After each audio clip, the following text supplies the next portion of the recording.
Hello friends, ओम श्री गणेशाय नमः। जय श्री कृष्ण। आप सभी का स्वागत है आपके अपने यूट्यूब चैनल पर।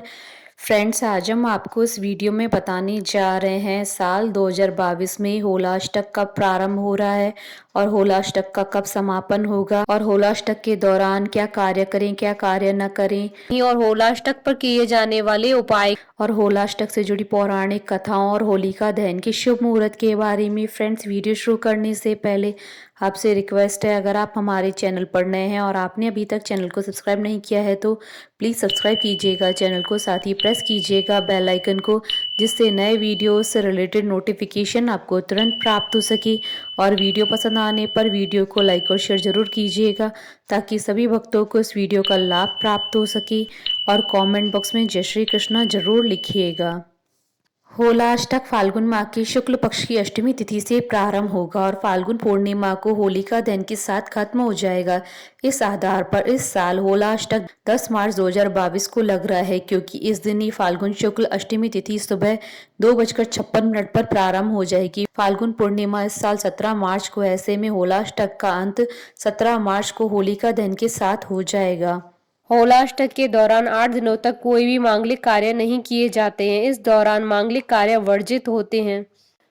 धार्मिक मान्यताओं के अनुसार जब होलाष्टक चल रहा होता है तब शादी करने, वाहन या घर खरीदने या किसी अन्य मांगलिक कार्यों को करने की मनाही होती है। लेकिन आप इस होलाष्टक के दौरान भगवान की पूजा पाठ, उनका स्मरण और भजन इत्यादि कर सकते हैं। इससे शुभ फल की प्राप्ति होती है।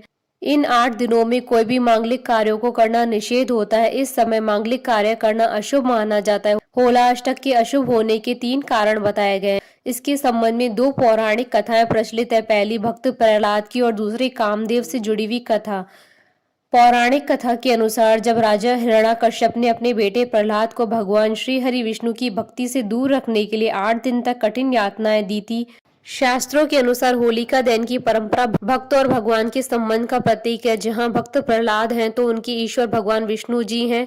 प्रहलाद जन्म से ही ब्रह्म ज्ञानी थे और हर पल भगवत भक्ति में लीन रहते थे। भक्ति मार्ग के इस चरम सोपान को प्राप्त कर लेने के बाद प्राणी परमात्मा को प्राप्त कर लेता है। प्रहलाद भी इसी चरम पर पहुंच गए थे जिनका उनके पिता हिरण्याकश्यप ने अति विरोध किया। किंतु जब प्रहलाद को नारायण भक्ति से विमुख करने के लिए उनके सभी उपाय निष्फल होने लगे तो प्रहलाद को फाल्गुन शुक्ल अष्टमी तिथि को बंदी बना लिया गया और मृत्यु हेतु तरह तरह की यातनाएं देने लगे। किंतु प्रहलाद विचलित नहीं हुए। इस दिन से प्रतिदिन प्रहलाद पर मृत्यु देने के लिए अनेक उपाय किए जाने लगे, किंतु ईश्वर भक्ति में लीन होने के कारण प्रहलाद हमेशा जीवित बच जाते।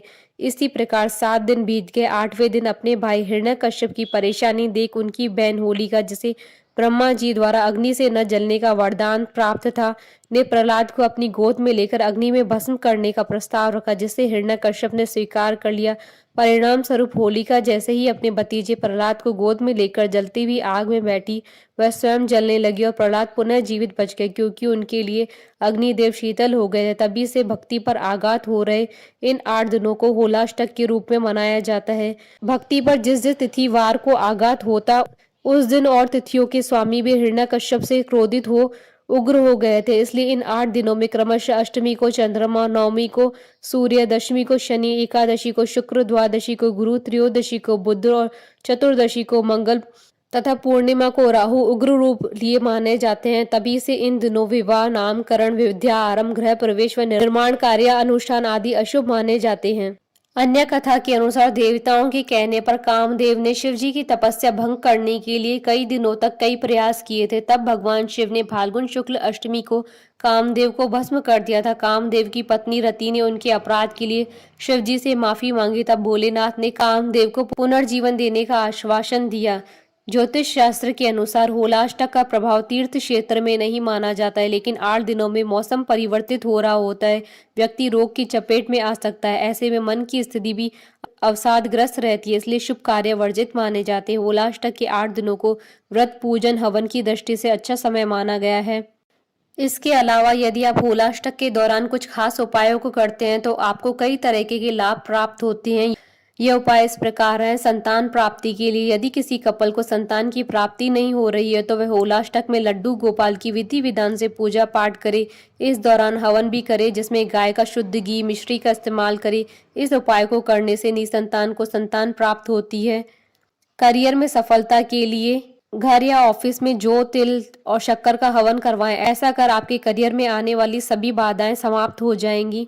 आप जिस भी फील्ड में काम स्टार्ट करेंगे उससे आसानी से सफलता प्राप्त कर सकेंगे। धन प्राप्ति के लिए होलाष्टक के दौरान कनेर की फूल, गांठ वाली हल्दी, पीली सरसों, गुड़ के द्वारा अपने घर में हवन करें। ऐसा करने से पैसों से जुड़ी सभी दिक्कतें दूर हो जाएंगी। इतना ही नहीं, संपत्ति से जुड़े मामलों में भी लाभ मिलेगा। अच्छी सेहत के लिए होलाष्टक के दौरान मां मृत्युंजय मंत्र का जाप करना चाहिए। ये जाप करने के बाद गूगल से हवन करना ना भूले। मान्यता के अनुसार ऐसा करने से असाध्य रोगों से मुक्ति प्राप्त होती है। सुखमय जीवन के लिए होलाष्टक के दौरान हनुमान चालीसा और विष्णु सहस्त्रनाम का पाठ करना शुरू कर दे। इससे आपके सभी दुख समाप्त हो जाएंगे। जीवन में खुशियां ही खुशियां प्राप्त होंगी। आपकी लाइफ सुख सुविधाओं से सुसज्जित होगी। होलाष्टक में क्या कार्य करने चाहिए और क्या कार्य नहीं करने चाहिए। होलाष्टक में भले ही शुभ कार्यों को करने की मनाही होती है, लेकिन इन दिनों अपने आराध्य देव की पूजा अर्चना कर सकते हैं। व्रत उपवास करने से भी आपको पुण्य फल मिलते हैं।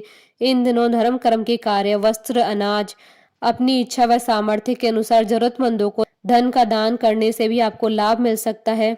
होलाष्टक के दौरान विवाह का मुहूर्त नहीं होता है, इसलिए इन दिनों विवाह जैसा मांगलिक कार्य संपन्न नहीं करना चाहिए। इसके अलावा इन दिनों नए घर में प्रवेश नहीं करना चाहिए। इसके साथ ही भूमि पूजन भी इन दिनों में नहीं किया जाए तो बेहतर है। वहीं नवविवाहिताओं को इन दिनों अपने मायके में रहने की सलाह दी जाती है। फ्रेंड्स, अब आइए जानते हैं फाल्गुन पूर्णिमा और होलिका दहन के शुभ मुहूर्त के बारे में। हिंदू पंचांग के अनुसार इस बार होलिका दहन 17 मार्च 2022 गुरुवार के दिन है और रंग वाली होली 18 मार्च 2022 शुक्रवार के दिन है। फाल्गुन पूर्णिमा तिथि प्रारंभ होगी 17 मार्च 2022 को दोपहर 1:29 पर और फाल्गुन पूर्णिमा तिथि का समापन होगा 18 मार्च 2022 को दोपहर 12:47 पर। होलिका दहन का मुहूर्त रहेगा 17 मार्च 2022 को रात्रि 9:06 से रात्रि 10:16 तक। कुल अवधि 1 घंटे 10 मिनट है। होलिका दहन के दौरान भद्रा पूंछ का समय रहेगा रात्रि 9:06 से रात्रि 10:16 तक और भद्रा मुख का समय रहेगा रात्रि 10:16 से रात्रि 12:13 तक। हमारे साथ इस वीडियो में अंत तक बने रहने के लिए आपका धन्यवाद। ओम श्री गणेशाय नमः। जय श्री कृष्णा।